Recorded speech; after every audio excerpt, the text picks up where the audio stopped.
Althea would look to Sarah for a moment, then Mordecai, then making sure that there were no enemies around them at that moment.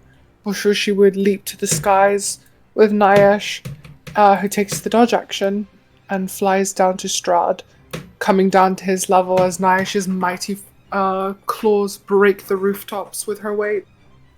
She swings the sword of the Eclipse forward.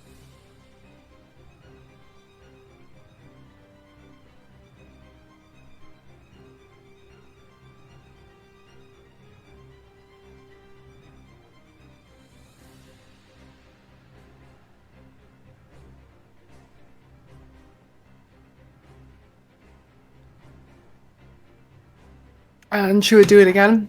She would smite for the second one. Oh! Damn! Let me smite. What level? 4. Creating My on last. a 4th level smite, damn. I think he's resistant anyway, so it doesn't even do that much damage. He's not resistant to radiant anymore. Oh, Period. Okay, he's dead then.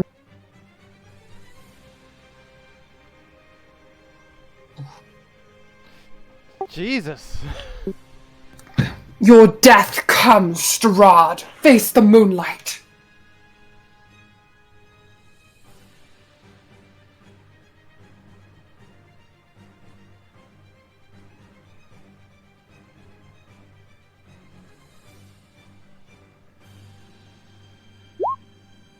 Jesus Christ. 132 damage. The creature had 115. How would you like to put it down, Althea? Nice. As Althea would fly up into the sky, the battlefield would be eclipsed with these dark wings, the moonlight disappearing for the flicker of a moment, as she would almost vanish from sight, before Nyash would come down from the skies, her mighty claws breaking the rooftops, as the beast growls with rage, its eyes glimmering with a navy light as she walks into the light. Her rider looking upon Strahd with eyes of an executioner. Her eyes narrowing lightly, as she would say, "Your end, Strahd. I will show you the true power of the night." She would disappear from sight as she rushes forward, power of her goddess eclipsing her in darkness, as her blade rushes, stabs Strahd right through the throat, and then the second one flips around, curving across his chest, before stabbing straight through his heart. The moonlight blade exploding with this mixture of dark light and also holy light. The paladin's body aglow with the flame of vindication. Althea. The sun sword is right now piercing Strahd's throat right through. His eyes twitch. They slowly shut down. You notice as his limbs become limp. The horse, concerned, looks up towards its master as his lifeless body is now dangling on the saddle. But you notice that his lips start to move.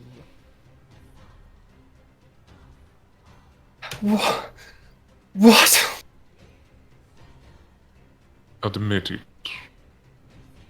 For a moment, you really thought it's going to be that simple.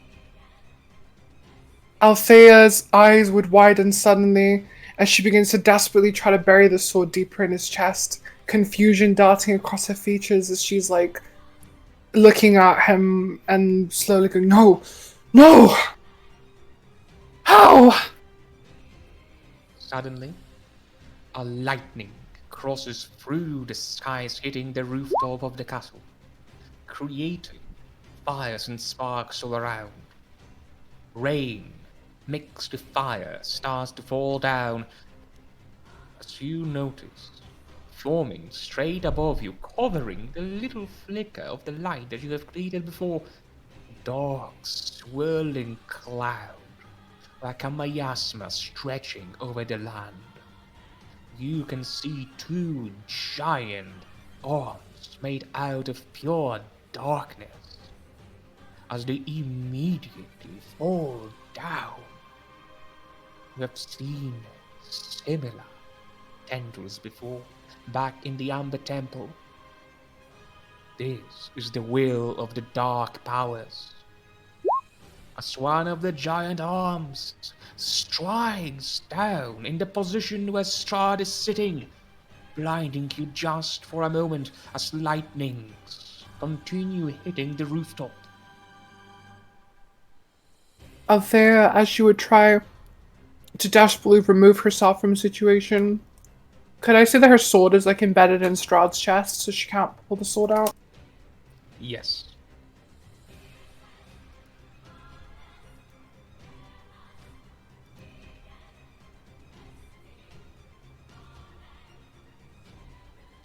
I can't move!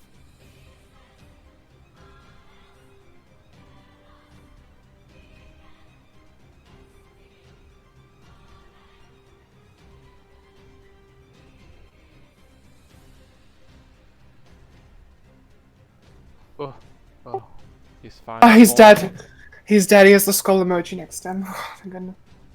No. The skull emojis are for us. What do you mean you can't move?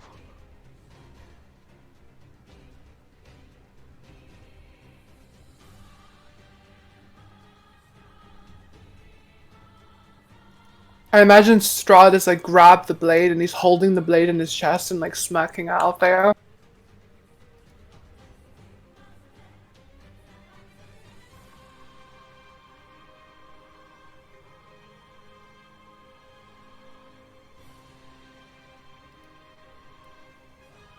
As the dark tendrils loose the hold on Strahd, you can see that not only all his wounds are healed, but his very eyes seem to be brimming with vitality never before noticed. In the Lord of Dread, receiving assistance of the dark powers of Ravenloft, at long last, he faces you at full power. Or perhaps this all the time was his actual original form, without the need to suppress his own strength.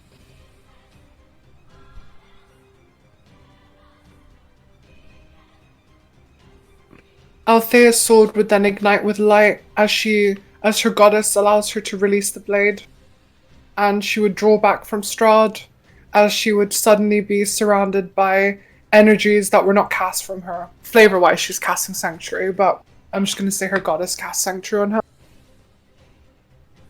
Very well.